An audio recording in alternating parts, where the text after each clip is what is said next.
Good morning, good afternoon, good evening, everyone. Welcome back to another Trotec Laser Live on Fridays. So happy that you could join us today with Tim and Andy. We are going to be talking about the Galvos today, principally, but I just wanted to say once again, as always, thank you to everyone who's joining us live in chat, on the stream, anybody who's watching this later on YouTube, be it with the Trotec Laser USA channel, with our channel here in Canada. We are so glad you guys are checking it out, and if you have any questions at all, feel free to toss them in the chat. We'll be very happy to grab them as we go along. Daniel, joining right now. You are actually joining as we speak, so not to worry. Very happy to have you in, man. Let me introduce the two gentlemen who are here with me today, the guys who really know what they're talking about. I'm basically just here to make funnies and keep things moving along. To my camera, left, right, this way, that one, is Tim. How are you, sir? I'm doing good, doing good. Always excited to show off the Galvos. Yes, the Galvos. My secret favorite, not so secret anymore because I end up mentioning it pretty much every week. Anyone who's been with Trotec for a little while knows that SpeedMark is one of the secret, best kept secrets about Trotec. It is such a great software. We're going to get Tim to kind of show it off a little bit more today. But joining us from the United States, Andy, how are you, sir? Good. Hi, everyone. Very, very lucky to have Andy with us this week. We've been fortunate, actually, in the last couple of weeks, we've been doing a little bit more collaborations with our friends at Trotec Laser USA. They have a ton of knowledge, a ton of history in the laser industry. I'd love to ask Andy, do you want to tell us a little bit about what you do with Trotec, maybe a little bit of history in the laser industry, or kind of where you come from? Sure. I'm the industrial sales manager for Trotec USA. I've been in the laser industry since 1998. And have specialized in Galvo and large format lasers over that time, specifically in the industrial type applications. So principally like in the fiber optics, kind of the metal marking sort of areas, I would guess. Yes, definitely. Anything from fully integrated systems to our standalone workstations. Oh, very cool. Have you gotten to be a part of some installations, like custom installations for Galvo machines and things? Yes, quite a few over the years, from simple to a very sophisticated major inline marking. Oh, that's cool. That's something I'd love to ask you more about. So this is something we don't often get to talk about, but the Galvo machines in particular have this great facility to be integrated into, any number of different sort of unique placements, and particularly, I think, as you're seeing here on the screen, the SpeedMark software is so flexible that it allows for, all manner of different applications. I think you said specifically, though, you were interested in kind of industrial marking. Would it be the sort of things that we're kind of seeing here in the video, like a lot of barcode marking, scanning, that kind of thing? Yeah, definitely. Part identification and traceability has been a big part of that, and that can be anything from just human readable part numbers on parts to 2D or QR codes that are read and then kept track of through the manufacturing process. Very cool. I will say I was very fortunate this week to get to attend FabTech here in Toronto with Miguel, which is why I'm joining you once again from the Ontario office. I feel like I'm back at home, but we got to meet with a lot of great customers this week who do exactly what you're talking about, that sort of traceability aspect. And it's still, when I think of industrial marking, my mind goes specifically towards a couple applications in particular. And I think the things that people are doing these days with Galvos is so widespread and so impressive. I really have to redefine what I think of as a typical kind of Galvo application. Tim actually is going to be doing some pretty cool stuff for us this morning. He's prepared some sort of very, I have to say, I'll take the heat off of Andy really quick. Tim, do you want to show us a little bit of, how do you want to go about this? Because do you want to keep it a surprise? I think what you have is really cool. I'll keep my own work as a surprise, but for now, I'll showcase what I've been working on, just to showcase a bit of the Galvo's abilities. So here I have a black anodized aluminum card. Just able to work with the Galvo on that. So I'll be showcasing this today.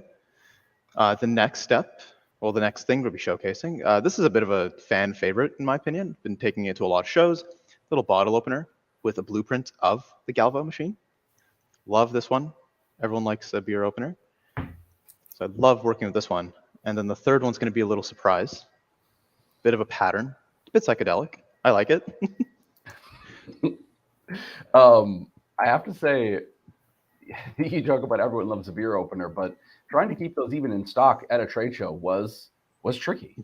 Yeah. I mean, I'll throw it to Andy, but it's still, I know I've mentioned this a bunch of times, but it still blows me away. Even just getting to do pens in the SpeedMarker, people at a trade show, it's incredible to draw just that personalization of a simple thing using this machine can sort of bring about.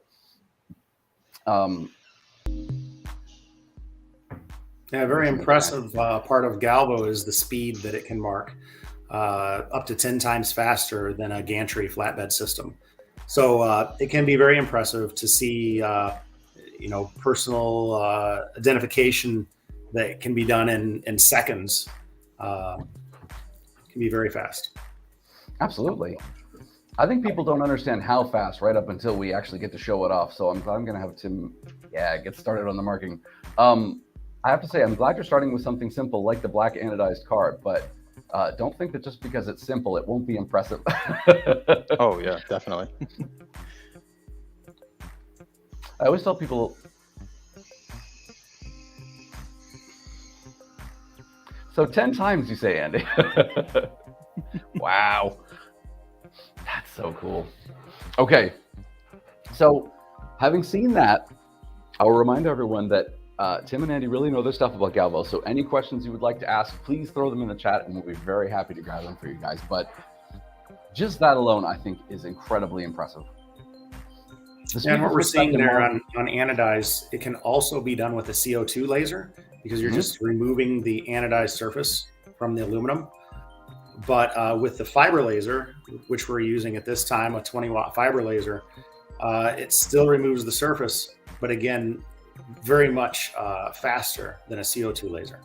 And that's based on the wavelength of the laser, but also the method that the beam is moved with a galvanometer versus an XY movement. So a lot of advantage in certain areas. Absolutely. I was going to ask you, so why, I mean, in your opinion, why would somebody, if they're interested in Trotec, but they're not sure where to begin, why would somebody maybe be looking at a Galvo laser as opposed to a CO2 or kind of more of like a flatbed system, as you say? For metal engraving, obviously with CO2, you can remove surface coatings, anodized paint.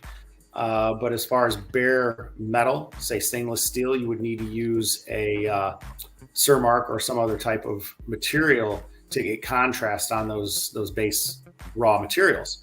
With fiber laser, you can get contrast without any prep. So that would be one reason, is if you need contrast, you can do that with a fiber laser without any prep. Also, as we mentioned, speed. A lot of industrial or even personalization applications, if you need to do 10,000 pens and you can cut your time in half, it's a huge benefit.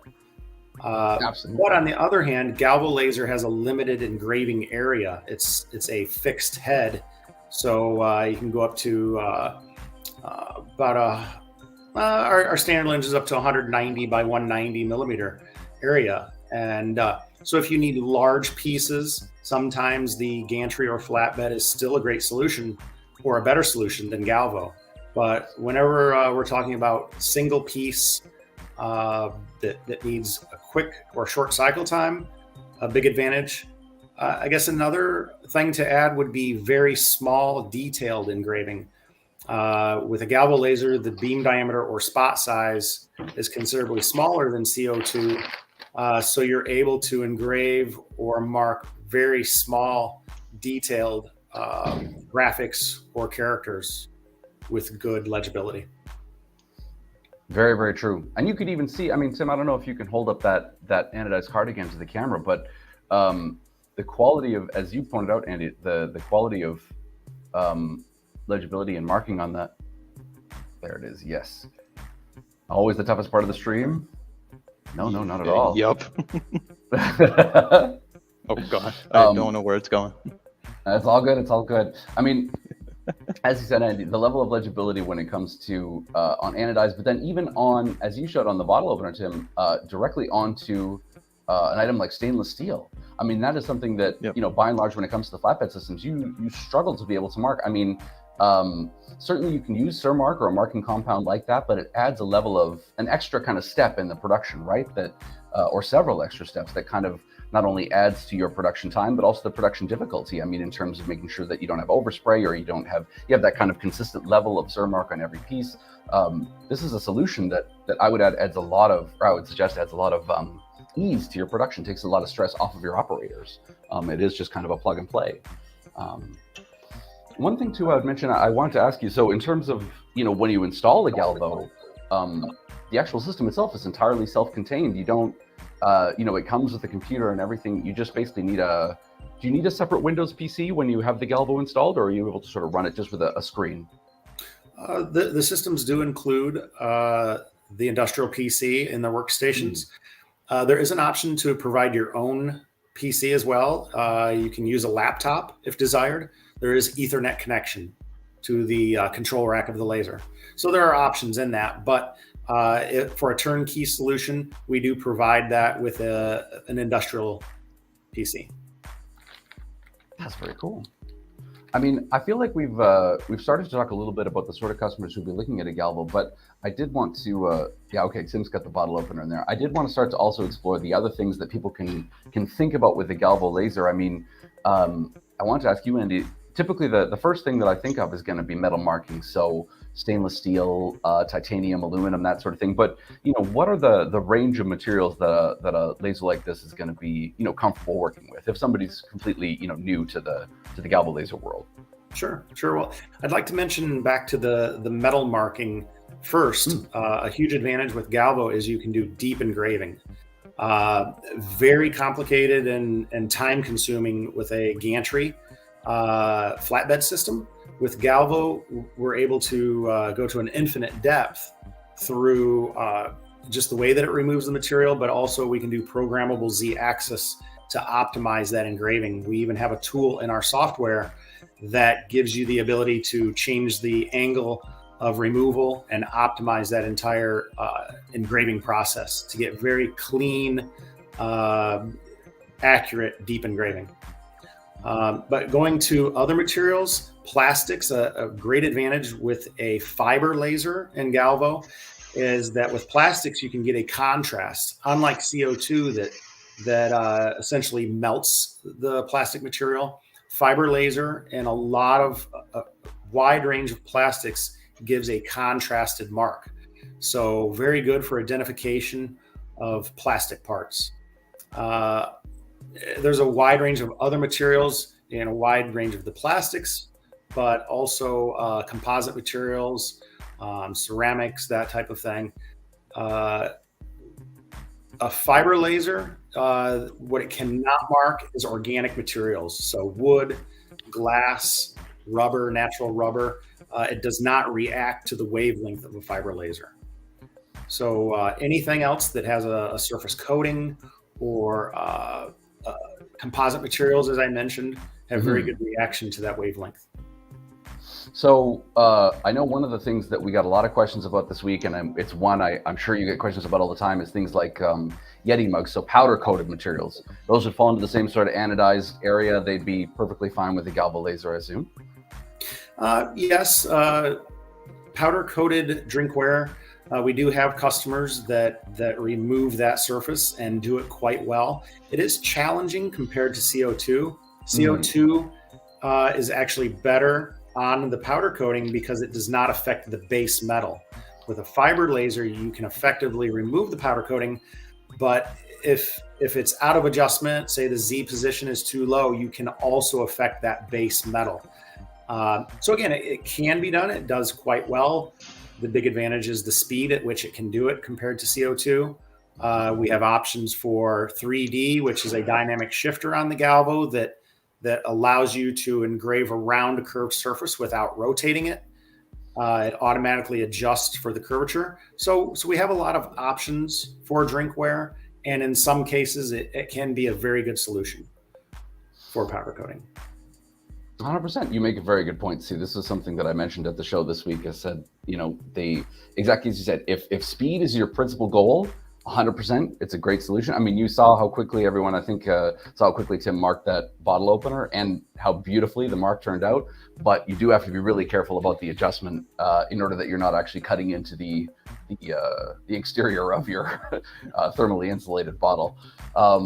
We had a great question here in the chat that I wanted to pass by you. I believe you spoke about it before, but the maximum engraving area when you're looking at a Galvo machine, obviously it depends on the size of the Galvo, but would you be able to give us kind of a general range? Mm-hmm. Sure.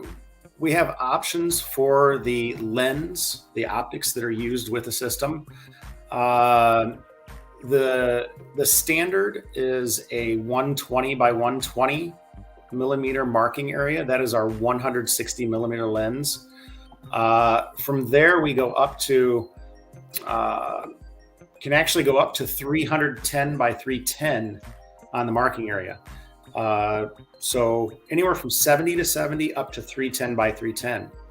But we also have workstations that have XY movement of the head that extends that usable area up to, going into inches, but 17 by 39 inch engraving area.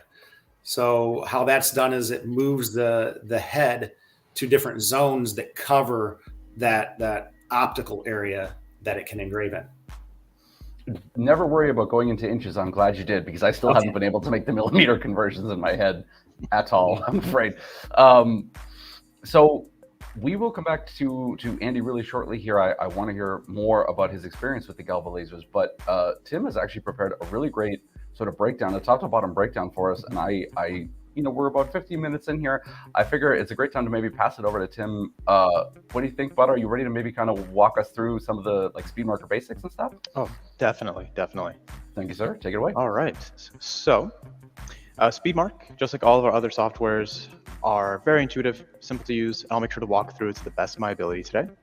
So right now on my screen, I have a current existing project, but I'm going to start a new one for you guys. So I will go up to the top left corner. I'll press on File, open up New Program. I'll make changes to my current file. And here I am presented with a blank canvas. So as Andy mentioned, this is a 120 millimeter by 120 millimeter canvas that I'm working on. On the actual laser cam, I also have tape to outline the working space as well, just so we understand a bit better with the space that we do have to work with. So working with the software, if you are familiar with our software Ruby or Job Control, we have very, very basic graphic design details. So one of the first details that I like to sort of point out are basic elements such as the drawing the circle tool. We also have the ability to throw down simple shapes like squares, and we could edit the scale of these shapes. We could also change the dimensions, and we could unlock and lock the proportions as we go. We can also remove these objects, and if needed be, we could also right-click on the object, go all the way down to a line, and select 0 point. This will make sure that our object is perfectly in the middle.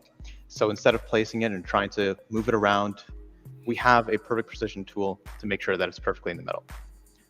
Some of the next options we have are also adding in text.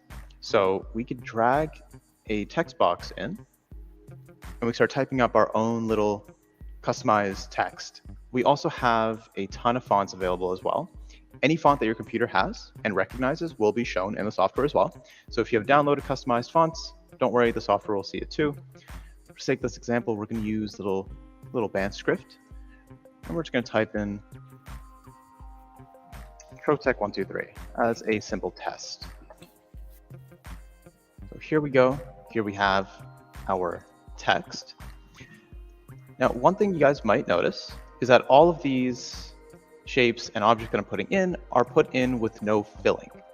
This is because we have to put in our own fill on every project that we put into SpeedMarker. So to get around this area, what I'm going to do is I'm going to click on my text over here. I'm going to select it, and I'm going to move over to the right side of my screen where it gives me the option for filling.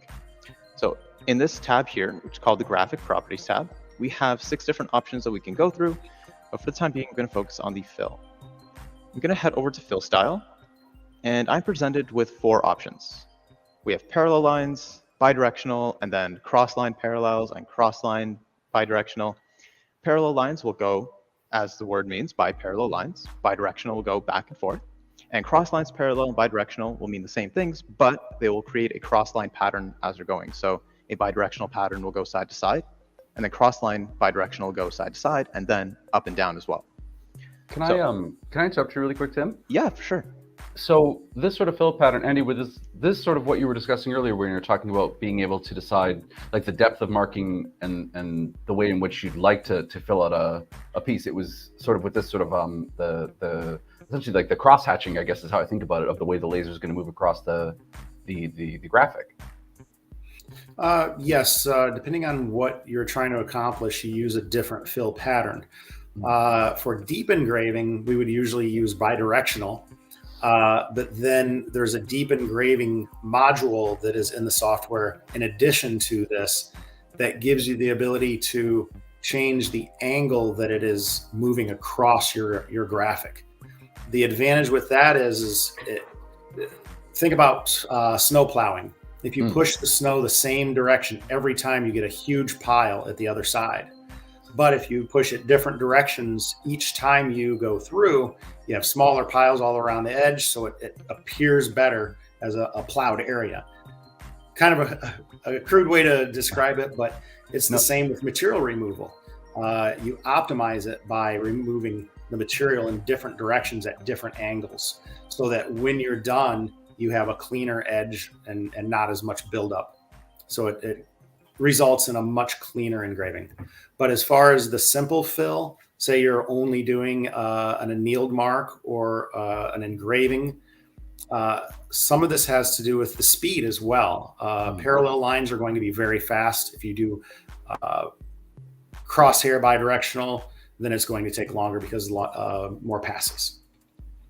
By the way, not a crude explanation at all. You're talking to Canadians. So any snowplow related metaphor is going to be 100% successful. But so a question here from Doug at HBA. So is it similar to sort of the hatching you might see in other engraving software then? Sort of a similar kind of idea. I'm sorry, I may have missed that. No, it's okay. I was saying a question then from Doug. So when you were discussing, so it's sort of similar to the way that like hatching would work in other engraving software, sort of a similar sort of setup in terms of like deciding the way that the laser crosses across the graphic. Yeah, definitely. It's the same concept of you have fill and you're using lines to fill that object. Makes sense. So, I have to say, so you began to touch on it there, but I think, Tim, the next thing you were going to sort of talk to us about is kind of a cleaning pass, like a way to kind of go through. Please, sorry to interrupt. Oh, not a problem at all. So, well, for this fill style, I'm going to fill in using parallel lines. There's also different filling parameters before we get to the cleaning pass. So we have line distance. So this would be the distance between every filling line that you're trying to place down. So by default, at least my software here defaults to 0.1 millimeters. I like to set it to 0.05 just so we can get a bit more of a tighter squeeze for all the lines, a bit of a cleaner finish. The next options down below would be to change the angle of the lines. So we can always change the angle. So right now they're being put at perfectly horizontal. We could always change the angles a bit. We could also provide, if we zoom in to the actual numbers here, we could see the lines that we're putting in. If I change that to 0.01, you can see I have less lines now. Now, what's really interesting is that in this area here, I could also change the contouring. So I can close the polygon.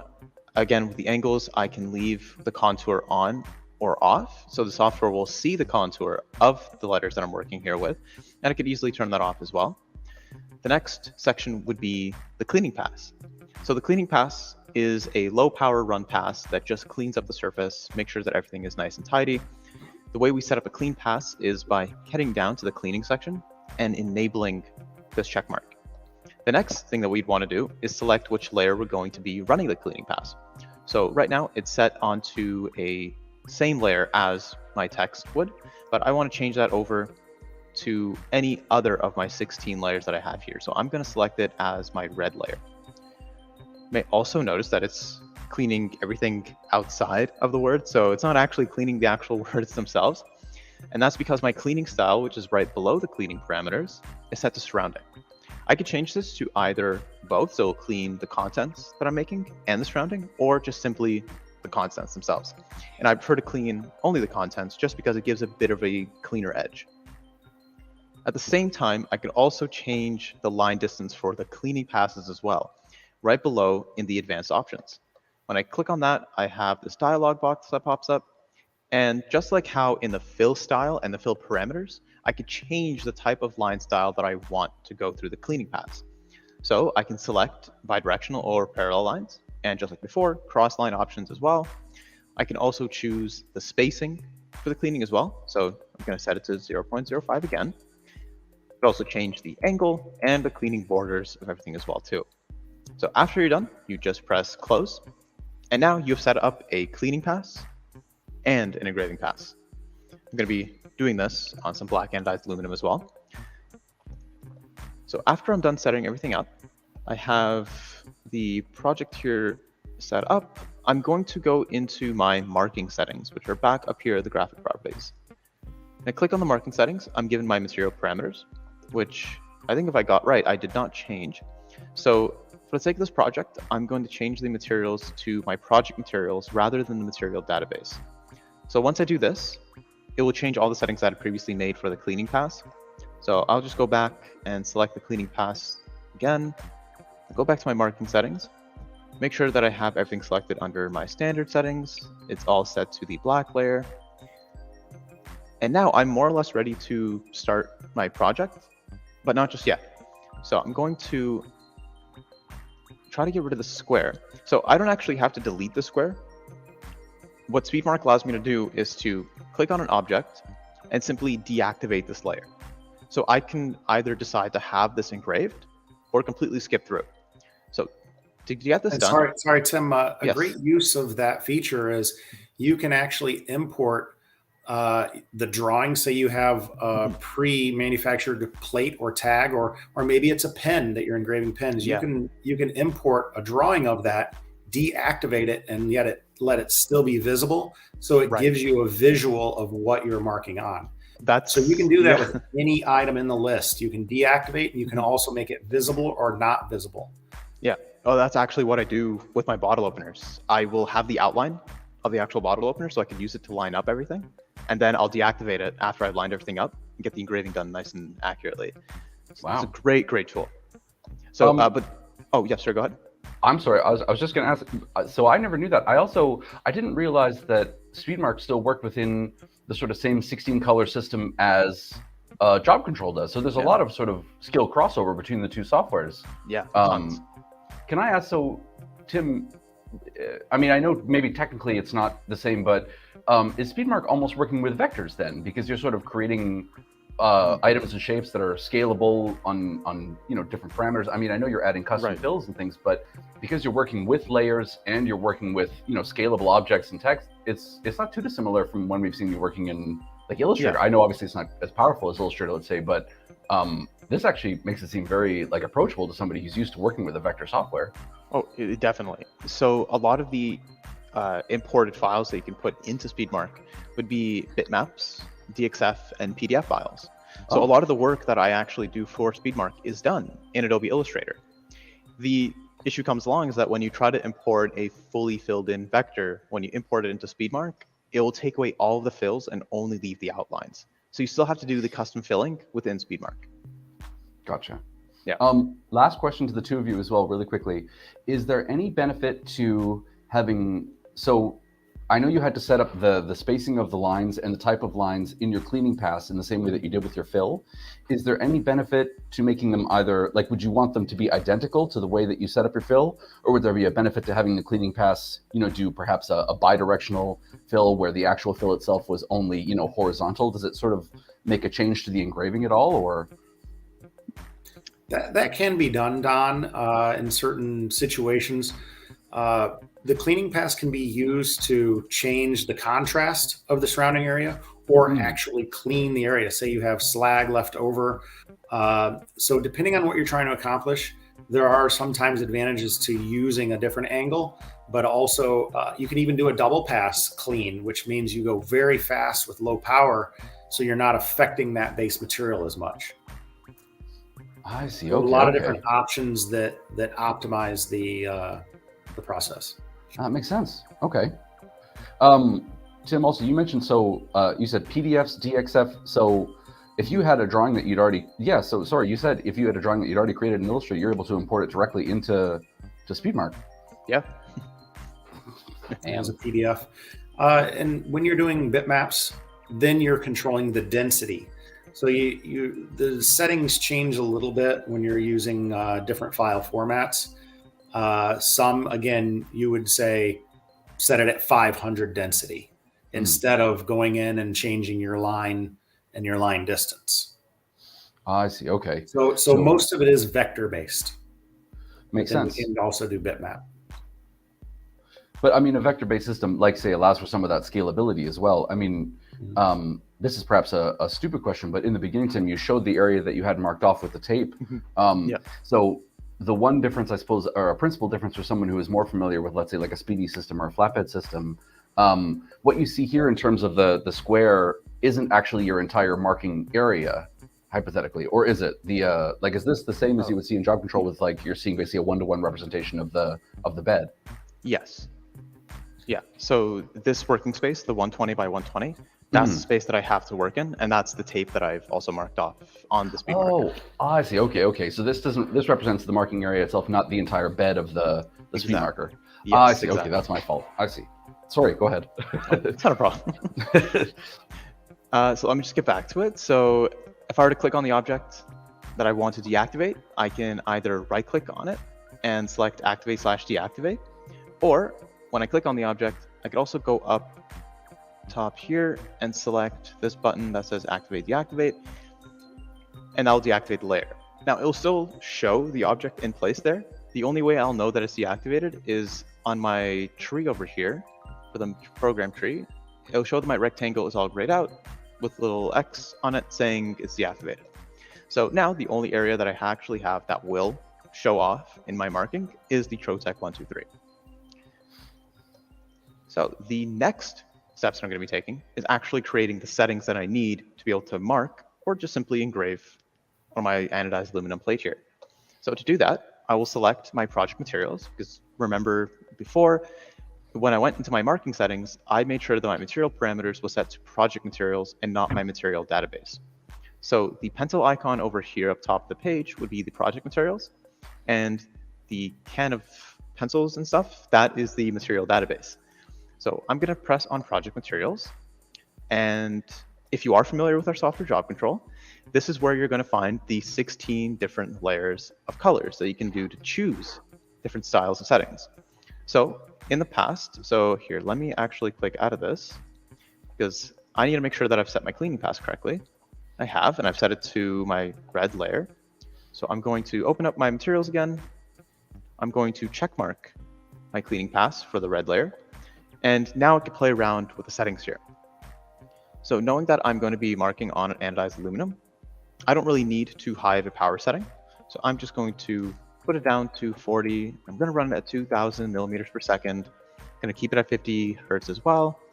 For my cleaning pass, I will just simply run it at 10, because this is, I believe, a 30-watt machine. It doesn't really need too high of a power to clean. I'm going to make sure that it's running at its full speed as well.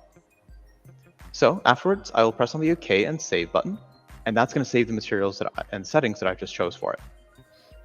Next, I want to try to... Sorry, Tim. The advantage with using project materials is that those settings stay with this project.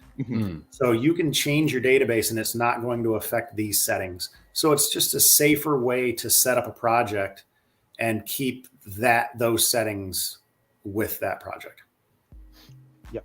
I was going to ask, similarly to job control, can you also set up custom materials as well within your kind of material parameters to say sort of, if you find a setting for stainless steel that you love, you could sort of create your own custom stainless steel parameter, let's say, and save that to the material database? Definitely. In the material database, you can create new materials. You can edit materials. So say you try it and you make a couple of fine adjustments and then just save it as another material name. You can also go into the material database and take over the material settings and then transfer them to your project materials as a starting point. So there are a lot of tools that simplify how you navigate through the material database and how you can save and create things. So it's very open and flexible. Yeah, I mean, I can see that for sure. Wow. And sorry, Tim, did you say 2,000 millimeters a second? Yes. Just wanted to be sure I hadn't misheard that. Okay. Sorry. No, yeah. 4 years later, and I still find that like, okay. Cool. All right, so within the settings as well, so you can change the power, the speed, the frequency of the laser. We could also go into our advanced settings, and this is where we could open up stuff like how many passes we want the laser to do, the Z offset of the laser, the duration, et cetera, et cetera. So we have a ton of advanced settings here as well. So just before I actually start the project, I do want to go over some quick details as well. So SpeedMark also has the ability to create serial codes. So if we ever need to have a serial tag, a QR code, SpeedMark is able to do this. Right below the text options, we have codes. And if we click on codes and we click on our working area, we can simply throw in a barcode information. So whatever information we might need in this barcode. So for example, I'm just going to write, I'm not sure if that's how barcodes work actually. I think it might need numbers. I'm just going to put in random numbers and we're going to press add. Oh, okay. Okay, we're just going to do the default one. So here we go. We've now thrown in a barcode. And same thing goes for QR codes as well. Right beside the barcode button, we have a QR code. And we can click on that. And with QR codes, I do know I could put in whatever text I do like. You could also use this as a hyperlink, presumably, or something like that as well, if you wanted to link this to a website or... Wow. And there we go. Now we have my code over here as well. So I'm just going to put this. So he's using the auto mode, which automatically creates a code that's optimal for the number of characters that you're embedding. You can also force it. So if the specification is a 12 by 12 QR code, you can go in and specifically limit it to that size. But the great news is SpeedMark has automatic code generation. So if you don't have a specification or you're not familiar with them, as Tim just showed, simply type in what you want to be in the code and it automatically builds it for you. Mm-hmm. And I mean, for anyone who's less familiar, I'm, maybe it's just me, but also with QR codes, I mean, the majority of smartphones today with the camera can very easily interact with a QR code. This is something that you can incorporate into your marking for, as you said, Andy, earlier, serialization or for, identification of parts at a pretty easy, I assume this also is able to, pull data from an Excel sheet or some of the other functionality that I assume Tim might be working up to, but, some of the other things that I know SpeedMark is capable of doing. Yeah, you can extract data from a CSV file or an external database. So a lot of tools to import data or images. So I said, best kept secret. This software is so great and so powerful. Okay, Tim, forgive me. I'm sorry. I get all excited. Oh, that's not a problem at all. So below the codes, this is where we have all the external importing options. So as mentioned before, we have BMP, DXF, and PDF. When you do so, you're prompted with a little option. We could select the source. And this is where we could choose almost any project that we need. So I have all the projects that I have for today's stream set up here.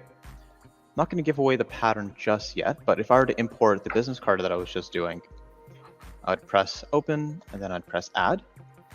The software would recognize the PDF by layers, which I've done beforehand in Adobe Illustrator.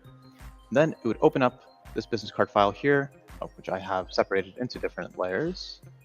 So if I want to select multiple objects within the working space, I can press down on Control and mouse click on the objects that I want to move. And just like that, I'm able to move the object that both the objects that I want. I have them right here. And as you can tell, you can also group those together now. Oh. So if you right click on the two highlighted, you can group and ungroup.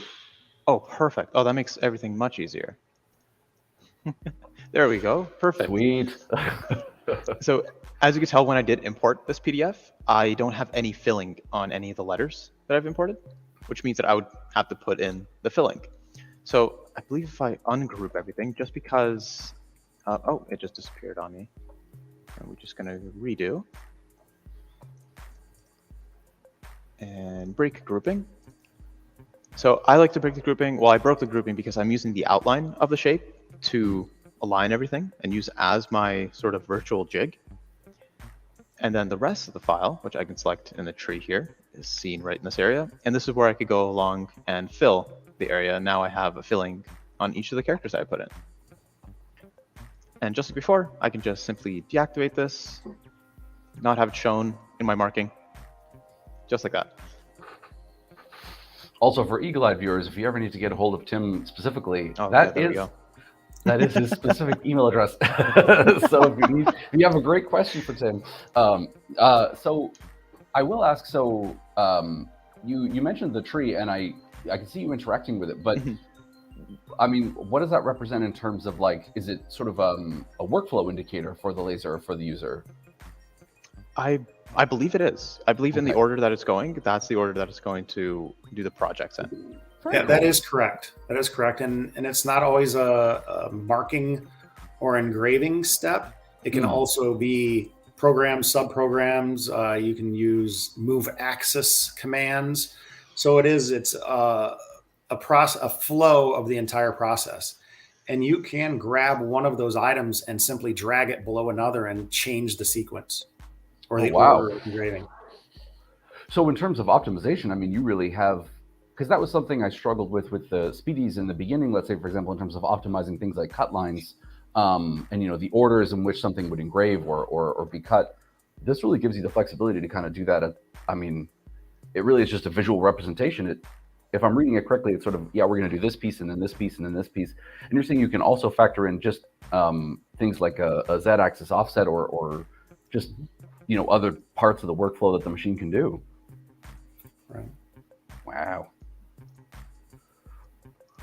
Go. So I'm just adjusting everything so I can fit it onto my business card here. Make sure everything is nicely aligned. Don't leave off the barcodes. They're very important. Yeah. Yeah. So now to actually get started on the machine, what I will do is I will go through the 4 sequence of buttons that I use to help myself align everything and make sure that everything is nice, put into place. So on your keyboard, there's going to be the F9, F10, F11, and F12 buttons. The F9 button, when you click on that, will show the entire area, the active area that you're working on in the actual field of view for the lens. So it's a bit bright outside, so it's a bit tough to see the outline of the laser here. I'm just going to turn off the lights here. You could see, I'm not sure if that's coming through on the camera at all, but there is an outline of the working space. So this working space outline is showing the 2 barcodes and the text I'm going to be marking onto this plate. So unfortunately, I don't believe it's coming through too well on the camera. I'm not sure if you're able to shut off, like you said, the light inside. Oh, I did. There. Yeah, it's just really bright outside. Yes. Here, let's see if I can close the lid. Will it peer through a bit? Oh, no, my hand gets in the way. It's just barely there. Yeah. So that red square, that is showing the working space where I put Trotec 123 and both of the barcodes. So F9 will show every active field on the actual laser bed itself. F10, let's say you want to move something into a certain position, F10 will help you lock something in a certain position. So if you find that you've placed an object ready and you want to keep on interchanging that object in a certain jig, you can use F10 to lock that positioning. F11 is the selected tool. So if you have selected a certain object that you want it to showcase where it is on the bed, you can first off select the object in the laser bed. So if I were to go here and select Trotec 123 and then press on F11, it will only show me the selected area of the Trotec 123. So now I'm going to go back into F9 so that it will show me the entire working area. I'm going to remove the sticky note that I had placed down there. Very important step. Yep. I might add. Yeah. I'm going to turn on the lights again. And then our execute button, which is our F12. And in case of emergencies, escape is always to stop. So now I will start the machine. Quickly run through that. Going to go through a cleaning pass. And then we're done.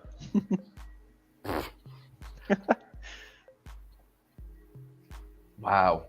You really can see the difference too in the area that the cleaning pass went through. I mean, Oh, what a yeah. difference seeing that in the barcodes. Wow. And with the F11, it is real-time representation of the positioning, so you can use your movement buttons to move it to a new location and then save it. So it's great for positioning, initial positioning, or as you said earlier, changing the position at any point. Yeah. Oh, so if your marking area appeared to be slightly askew, you could then use the arrow keys on the laptop to realign it to precisely the spot that you were looking for. Oh, well, that's a nice feature. Okay. So you mentioned jigs, Tim, and I know in the beginning videos that Lev was showing, jigs appeared to be a really important part of marking with the SpeedMarker. I assume that's something that you would suggest for most customers when it comes to, particularly if you're doing quite a number of items at once, which definitely. Yeah, I actually still have my old jig here. So over here, this is a jig that I made. I believe this was for a stream about a month ago with James. We were marking on different types of materials. So we're marking on a business card, a dog tag, a random, I think a door tag, and a pen. Yes. So I had put all 4 of these files into my, sorry, my microphone. Did it mute or? No, you sound good. No? Okay, Yeah. all right. So we put 4 different designs onto my plate here in SpeedMark, and I had placed 4 mounting points onto these sheets of acrylic. So I used simple nuts, well, simple bolts, so that the actual plate itself, this jig right here, can mount into the 4 mounting points on the SpeedMarker's plate. The holes, I believe, are set by 16 centimeters apart, but I was able to get that done. I was able to get the jig all mounted up perfectly in place, and then using the SpeedMark software, I was able to align and position everything perfectly and start the jobs. And they all got done in one go. I believe it took, 20 seconds to get all 4 of them done. It was incredible. If you do want to check that out, the stream's still up on our channel. It's definitely worth a watch. Please go check it out. Thank you to you. Like we rehearsed it. I had a quick question here because we're getting into the last 10-15 minutes. I've been interrupting Tim far too much, as I always do. A couple quick questions from the chat. Not sure if you covered this already, but the typical lifespan an operator can expect from a fiber laser source, Andy. Okay. Another huge advantage with fiber lasers, the MTBF, or expected life of the source, is greater than 100,000 hours of marking time. That's not power on time, that's actual marking time. So that's 10 and a half years of continuous engraving or marking. Ow. So if you only use it for an hour a day, you have 990,000 more days left. Wow.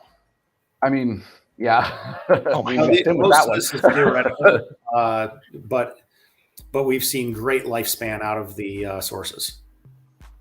Well, and that's huge though, because I mean, so to my knowledge, as we were sort of touching on earlier, these lasers really, I mean, when you're talking about an industrial setting, you are talking about marking a lot of pieces at once typically. I mean, one of the biggest advantages of the speed of a machine like this is going to be, the ability to do 100 tags, like you said, 1,000 pens, right?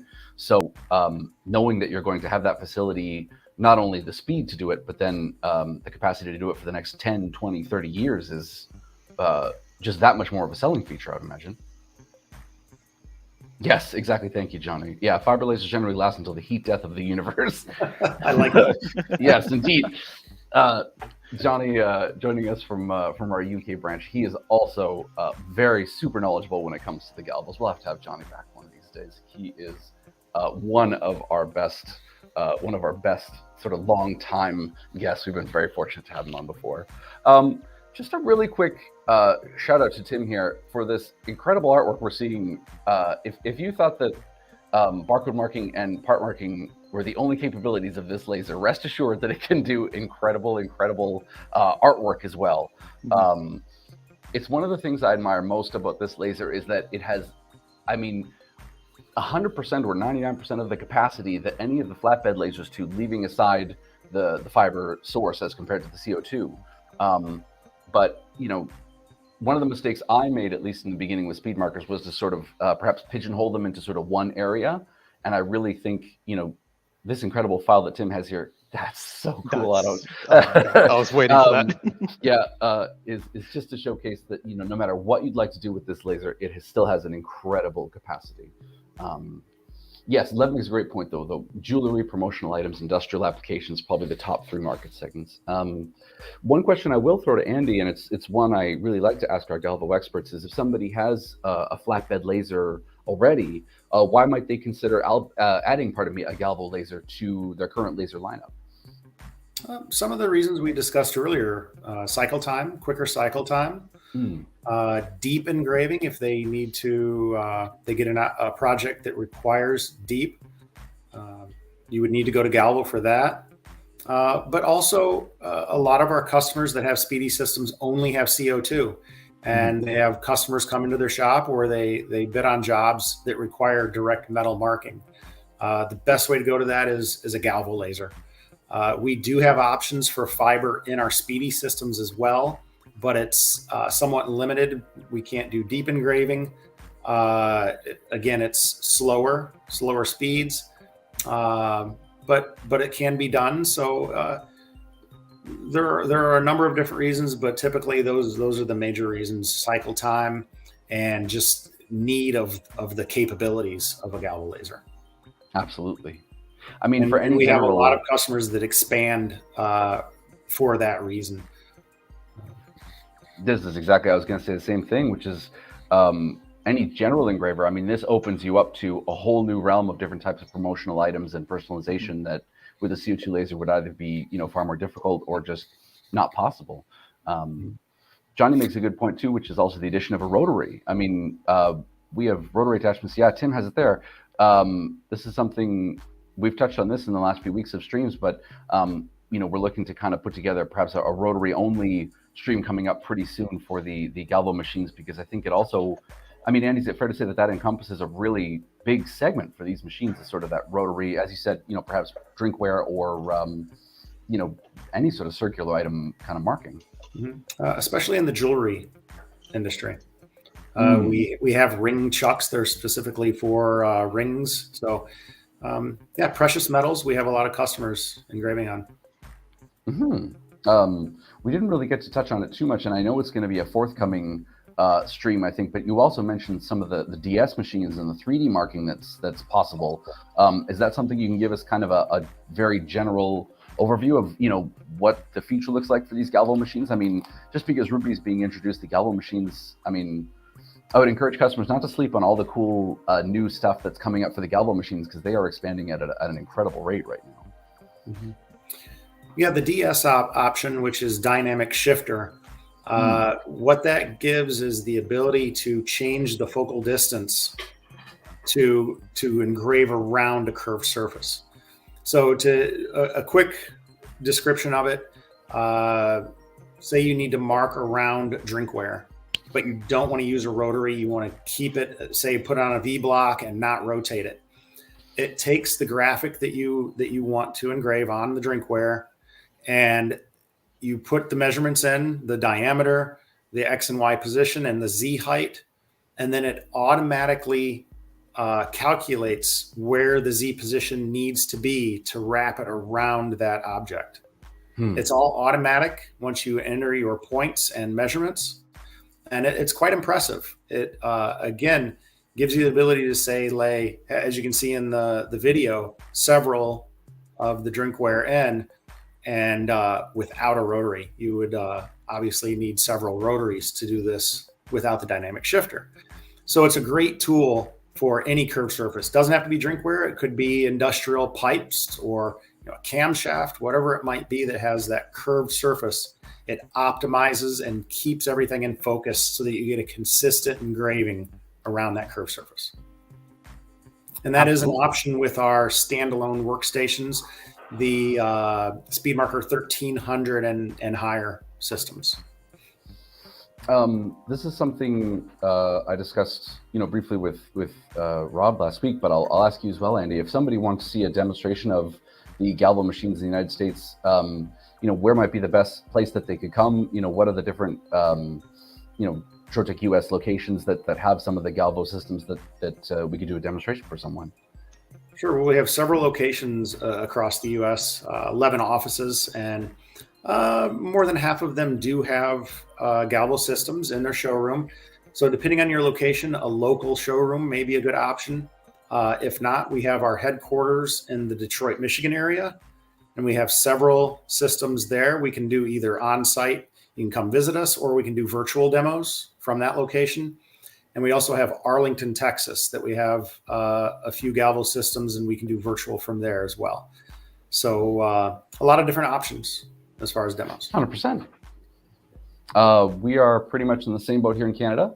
We've got 4 locations across the country, one in Mississauga or like Toronto area, one in Montreal. Yeah, that's where you can come meet Tim if you didn't grab his email already earlier off his business card. One in Montreal, one in Calgary, Alberta, and one in Vancouver. But we do also offer the virtual demonstration. So I would encourage you, no matter where you are in the world, to head to troteclaser.com and reach out to your local Trotec and come on down and see us or see us over the internet. I mean, one of the best parts about coming down to see us in person, or if you're in the UK, obviously go see Johnny. Bring your own files, bring your own materials, and we'd be very happy to do a demonstration either of a Galvo or a Speedy system or both. To give you the opportunity to see one of these machines in action. I promise you, it is just as impressive as what Tim has shown here. We are just getting to the top of the hour here, so I know Andy is incredibly busy, Tim is incredibly busy, and I'm also here, so I don't want to keep you guys too long. But I do want to say thanks very much to everyone who's been watching from home. If you're watching this later on YouTube, a huge thank you to you as well. Any questions, feel free to toss them in the YouTube comments. We will always do our best to get back to them and answer them in a timely fashion. We can also shoot questions to Andy. He has been very generous with his time this morning and has been very great about answering my silly questions today, so I always appreciate that. Any sort of final thoughts, gentlemen? Tim, I got to say, thank you for running us through the software. Anything we missed out on? Anything people should look forward to seeing in the future? The CL Galvos. Yeah. I think we're not sure when those are coming out, but I'm excited for those too. 100%. If you're not familiar with the CL Galvos, they are, if I'm not mistaken, in a nutshell, very, very similar to the SpeedMarker Galvos, but with that CO2 laser source. So you have some of that same speed of marking, but with the ability to incorporate the organic materials that a CO2 laser is best suited for.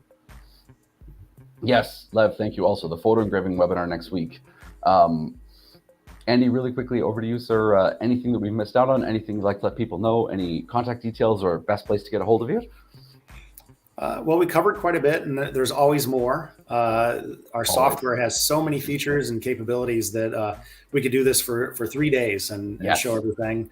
But if anyone has questions, please reach out to me or anyone else at Trotec. I'm not sure if you can post my email address, but feel free. There we are. Well, it's actually Andrew.Wellen. So close. Correct that. It's not Andy, but Andrew. So I want to thank everyone for their time. And one other thing I didn't mention, we can also do application testing either in the US or Canada. And that, gives you a good representation of exactly what to expect from our system. Absolutely. So, particularly if you're planning to attend a virtual demo, it's something we love to do, to be able, again, just to add that extra level of comfort for the customer. And there's nothing better than seeing a demo where it feels really relevant to exactly what you'd like to do with the laser, hypothetically. So, but yes, on behalf of myself and Lev in the background, Andy and Tim, thank you all again for watching. We hope you'll join us again next week for our photo engraving webinar. All the best.